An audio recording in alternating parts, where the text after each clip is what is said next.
हाय दोस्त, मैं विकास पांडे। चलिए देखते हैं आज का न्यूज़। ये ओपिनियन कह सकते हैं या एडिटोरियल या ओपिनियन। इस टॉपिक का नाम है द सर्च। सर्च का मतलब होता है एकदम उमड़ के आ जाना, एकदम मतलब तेज़ी से बढ़ते जाना। लिखा हुआ है the Taliban should not be allowed to take control of Afghanistan through blood shed.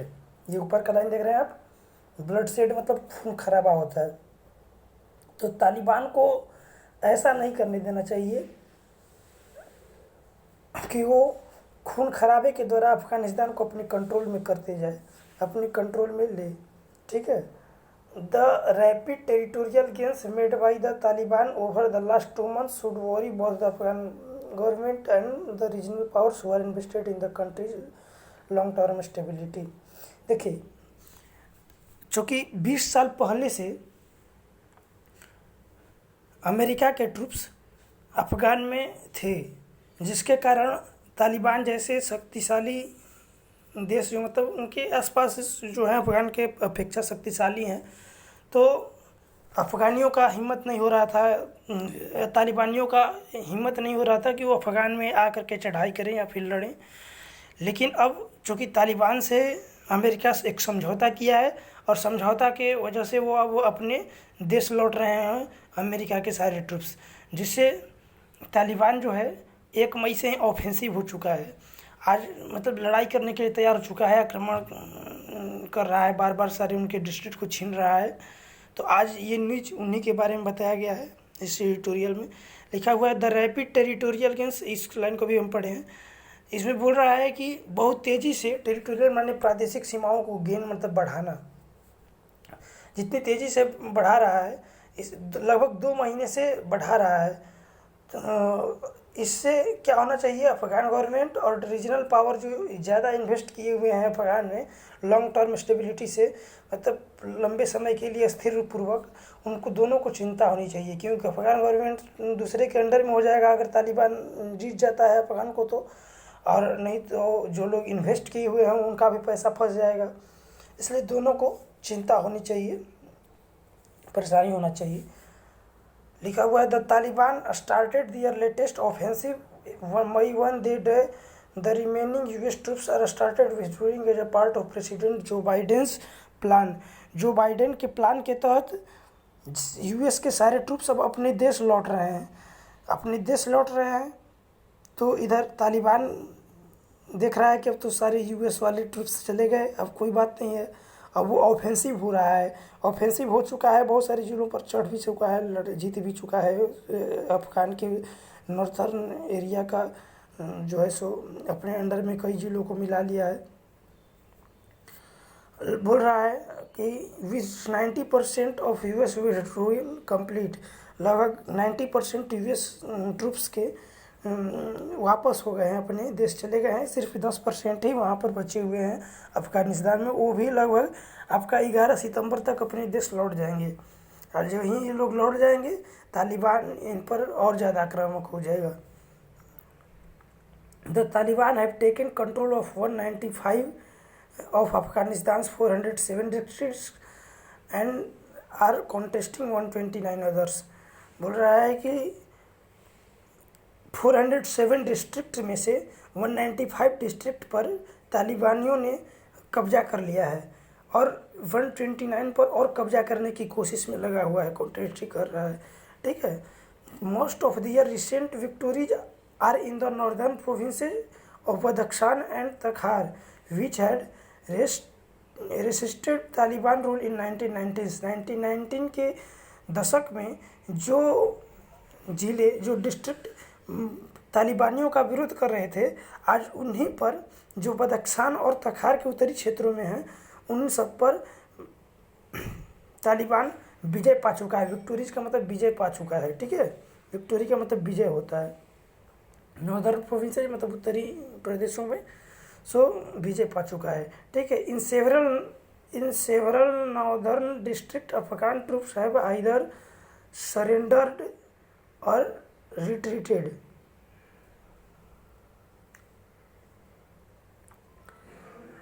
ठीक है। यहाँ से हम लोग पढ़ रहे थे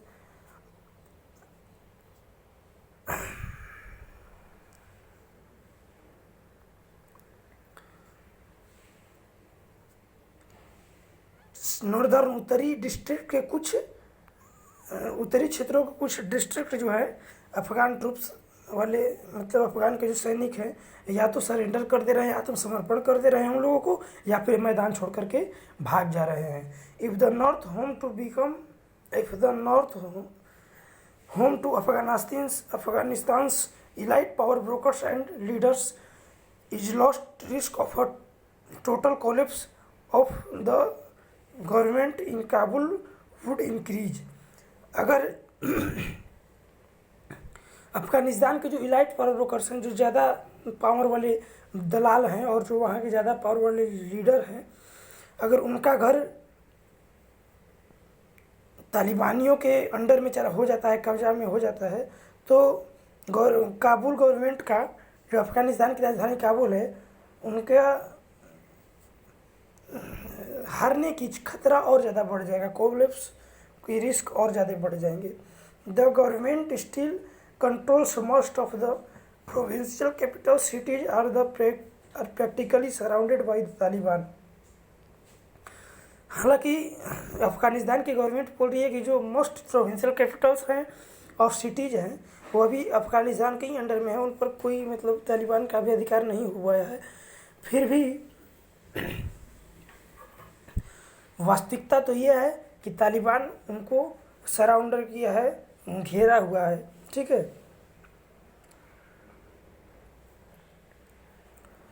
given the pace of the Taliban's advancement in the countryside, it is possible they could launch an offensive to take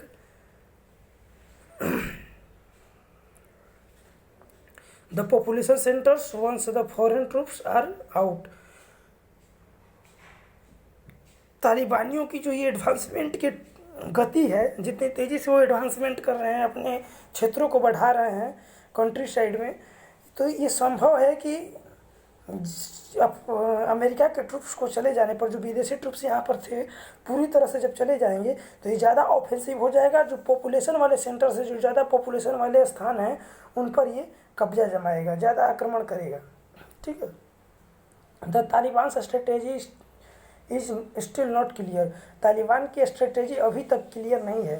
there political office in Doha which started peace talks with Afghan government representative in September 2020 continues to say they are committed to the dialogue। बोल रहा है कि जो जिनका political office दोहा में है, तालिबान का political office कहाँ है, दोहा में है, वो शांति की बातचीत अफगानिस्तान गवर्नमेंट के साथ शुरू किए थे सितंबर 2020 में, लेकिन वो अभी कहना जारी रखे हैं, वो अभी भी कहना जारी रखे हैं कि वो प्रतिबद्ध हैं। कमिटेड का मतलब होता है प्रतिबद्ध, वो अभी भी प्रतिबद्ध हैं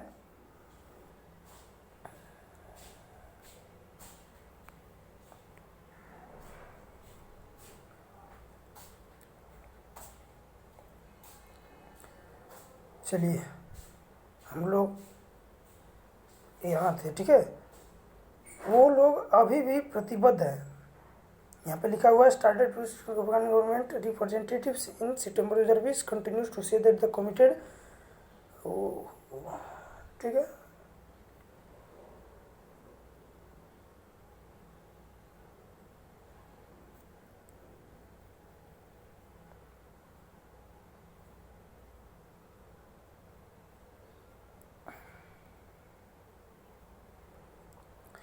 कमिटेड टू द डायलॉग, वो बोल रहे हैं कि अभी तक भी हम लोग चाह रहे हैं कि संवाद किया जाए, कमिटेड वाले प्रतिबद्ध करने के लिए हम लोग, बात संवाद करने के लिए हम लोग प्रतिबद्ध हैं, ठीक है। But on the battlefield in Afghanistan they are continue to a relentless campaign aimed at capturing more territories. As part of problem was the total abdication of leadership and responsibility by the US which invaded Afghanistan 20 years ago।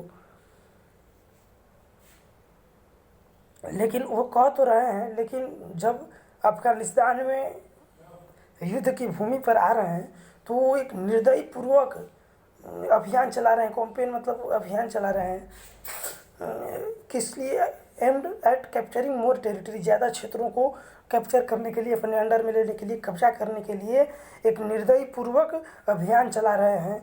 The part of the problem was the total abdication of leadership and responsibility by the US.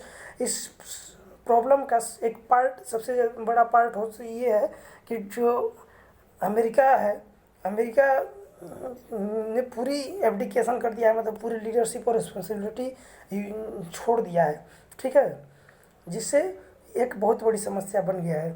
Which इन्वाइडेड Afghanistan 72 years ago, लगभग 20 जो आक्रमणकारी थे, हमला कर रहे थे, लड़ रहे थे अफगानिस्तान की तरफ से 20 साल पहले से, ठीक है, और वो अब हट गए हैं, जिससे ज़्यादा परेशानी बढ़ गया है, इससे बहुत बड़ा प्रॉब्लम खड़ा हो गया है। When direct talks between the US and the Taliban began, the US focus was not on finding a peaceful settlement to the crisis that it partly created, but on resisting the war.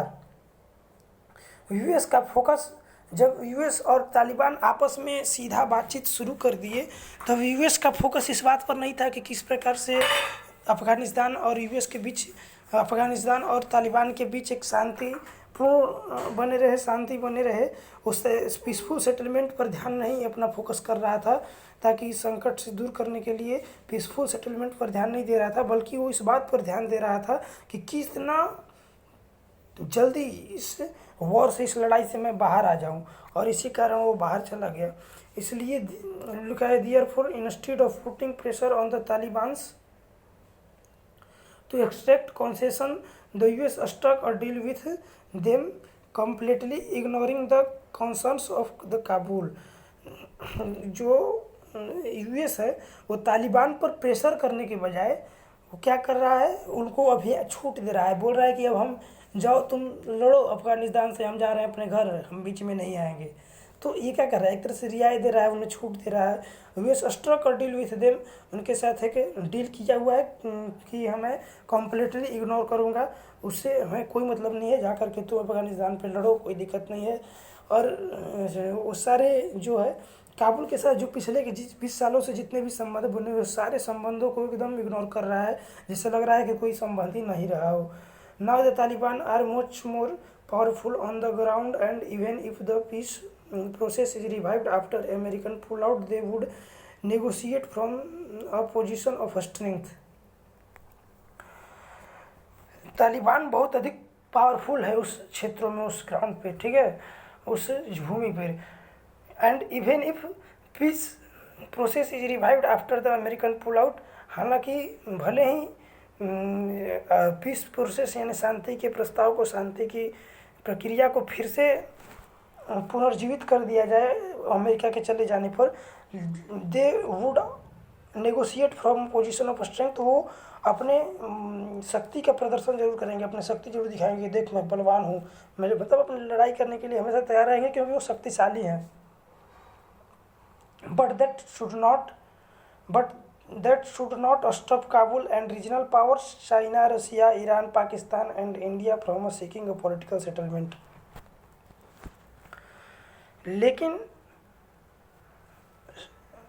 जो काबुल है, regional power हैं China, Russia, Iran, Pakistan और India, इन लोगों को political settlement करने से मना नहीं, जो मांग हो रही है पॉलिटिकल सेटलमेंट की, उससे नहीं मना करना चाहिए, उसे स्टॉप नहीं करना चाहिए, उसे ख़त्म नहीं करना चाहिए, वहाँ पे पॉलिटिकल सेटलमेंट होने देना चाहिए, ताकि वहाँ भी एक शांति बने। Violent take over of the country by the Taliban like in 1996 would not serve anybody's interests.